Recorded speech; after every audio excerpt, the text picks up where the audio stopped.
प्यारे मित्रों, जैसा कि मैंने आपसे कहा कि जब छोटे छोटे सी मिल जाएंगे तो सर्कल कंप्लीट हो जाएगा।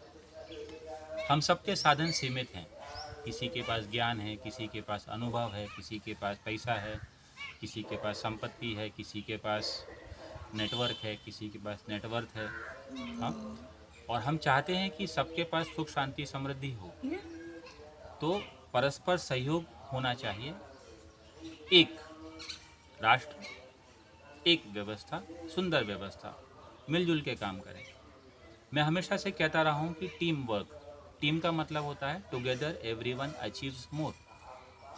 इस बात को समझाने के लिए एक छोटी सी कथा आपके सामने रखना चाहूँगा। सुनिए, एक गांव था, पुरानी बात है, और एक समय ऐसा आया कि गांव में दुखी दुख छा गया। सब लोग परेशान थे, त्राहिमाम प्रभु पुकार रहे थे। पानी ठीक से नहीं बरस रहा था, खेती बाड़ी ठीक से नहीं हो रही थी, गरीबी थी, अव्यवस्था थी, अराजकता थी। तो लोग सोच रहे थे कि अब ईश्वर ही या कोई साधु संत आके ही व्यवस्था को सुधार कर सकते हैं। किस्मत से एक साधु वहाँ से गुजरे, बड़े तपस्वी थे, और लोगों ने उनसे विनती की कि महाराज, आप कुछ ऐसा अनुष्ठान कीजिए कि पूरे गांव में सुख शांति समृद्धि आ जाए। साधु ने कहा ठीक है।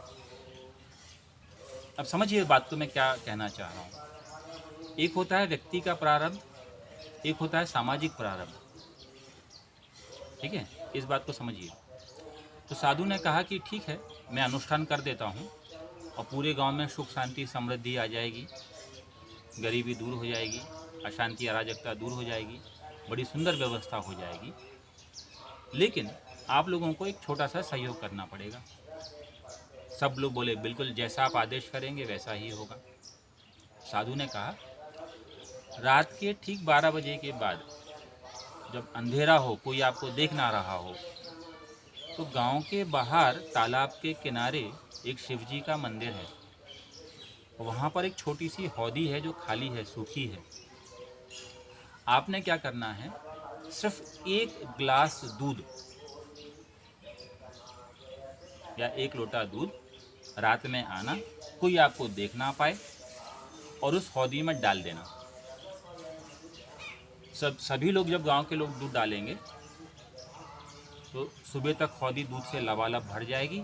मैं अनुष्ठान करूंगा, पूरे गांव में सुख शांति समृद्धि आ जाएगी। सभी ने कहा स्वीकार है, एक लोटा दूध ही तो डालना है, कर देंगे।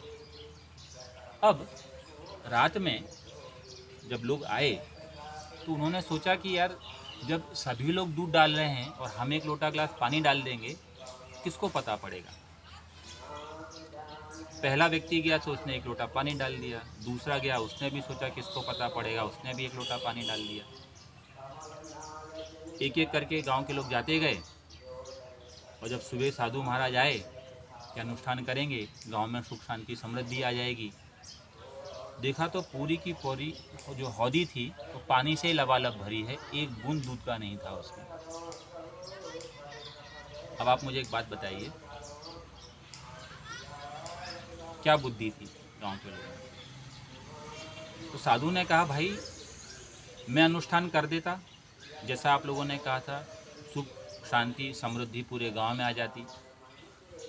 लेकिन जो आपकी स्वार्थ भावना थी, जब सब कर रहे हैं तो मैं करूं ना करूं, कौन देख रहा है, इस कारण से अब ये अनुष्ठान पूरा नहीं हो पाएगा, क्षमा करें। और साधु जी हाथ जोड़ के वहाँ से चले गए। इस कहानी से क्या सीखने को मिलता है? आज मेडिकल एजुकेशन कॉस्ट बहुत हाई है। नीट की तैयारी करनी है आपको तो 2.5 लाख से लेकर 3 लाख रुपए आपको कोचिंग की फ़ीस चाहिए। सरकारी अस्पताल मिल गया तो ठीक, फिर भी 5-10 लाख 15 लाख खर्चा हो ही जाएगा। उसके बाद सरकार कहेगी कि गांव में जाके अपनी इंटर्नशिप करिए 1 साल। उसके बाद आप एमडी करने जाएंगे तो 20 से 25 लाख 30 लाख एक ऑन एवरेज खर्च हो जाएगा। अगर आप प्राइवेट मेडिकल कॉलेज में जाएंगे तो 2 करोड़ से लेकर 5 करोड़ रुपए तक खर्चा हो जाएगा। अब सवाल ये है कि जितने भी डॉक्टर्स आज भारत में हैं, विश्व में हैं, अगर अपनी आमदनी का सिर्फ 1% दान करते हैं, सहयोग राशि में देते हैं, तो इतना धन इकट्ठा हो जाएगा कि जो नीट की तैयारी है, ये प्रस्ताव है हमारा कि माहेश्वर धाम जो लगभग 100 एकड़ ज़मीन में बनेगा, उसमें 36,000 बच्चे की रहने की, खाने की, पढ़ाई की व्यवस्था रहेगी फ्री ऑफ कॉस्ट। हाँ, मेरे पास इतना सामर्थ्य नहीं है, तो मैं तो ब्राह्मण हूँ, दान लेना और दान देना मेरा अधिकार है, समाज के सामने मैं बात रख रहा हूँ। अगर आप लोग सब सहयोग करते हैं, खास करके जो डॉक्टर वर्ग है, टीचर वर्ग है, शिक्षक वर्ग है, शुरू में 108 रुपया महीना दें और जिसकी फिर देखें आप लोग रिजल्ट, 1% अपनी सैलरी का दान करें, तो इतना पैसा इकट्ठा हो जाएगा कि 36,000 बच्चों की फ्री ऑफ कॉस्ट रहने की, खाने की, पढ़ाई की व्यवस्था हो जाएगी। और जब ये अभियान पूरे विश्व भर में फैलेगा तो कम से कम 10 से 12,000 करोड़ का खर्चा आएगा। भारत में जितने बच्चे MBBS कर रहे हैं, BDS कर रहे हैं, फार्मेसी कर रहे हैं, नर्सिंग कर रहे हैं, आयुर्वेद कर रहे हैं, होम्योपैथी कर रहे हैं, योग कर रहे हैं, ऑल्टरनेटिव मेडिसिन थेरेपी कर रहे हैं, इन सब की जो पढ़ाई में फाइनेंशियल इन्वेस्टमेंट हो रहा है वो ज़ीरो हो जाएगा या मिनिमम हो जाएगा। और तब उम्मीद है कि जब फाइनेंशियल इन्वेस्टमेंट ज़ीरो हो जाएगा डॉक्टर बनने की प्रक्रिया में, तो जो व्यक्ति है, हर आदमी अच्छा होता है, हर डॉक्टर अच्छा होता है, दिल का हर आदमी साफ है, परिस्थिति से, व्यवस्था से परेशान है, लाचार है, तो एक ऐसी सुंदर व्यवस्था बन जाएगी कि संभावना कि वो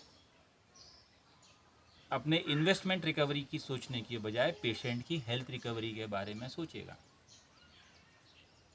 मैं आचार्य वल्दनाथ, मेरे पास तो इतना धन नहीं है, राइट, लेकिन अगर हर डॉक्टर, हर शिक्षक, समाज का हर व्यक्ति सहयोग करे, मैं बैंक अकाउंट डिटेल शेयर कर दूंगा, अगर सहयोग करे तो एक सुंदर व्यवस्था बन जाएगी। जो मेडिकल एजुकेशन डेट है वो ज़ीरो हो जाएगा, हेल्थ केयर फैसिलिटीज़ हैं वो टॉप लेवल की हो जाएंगी।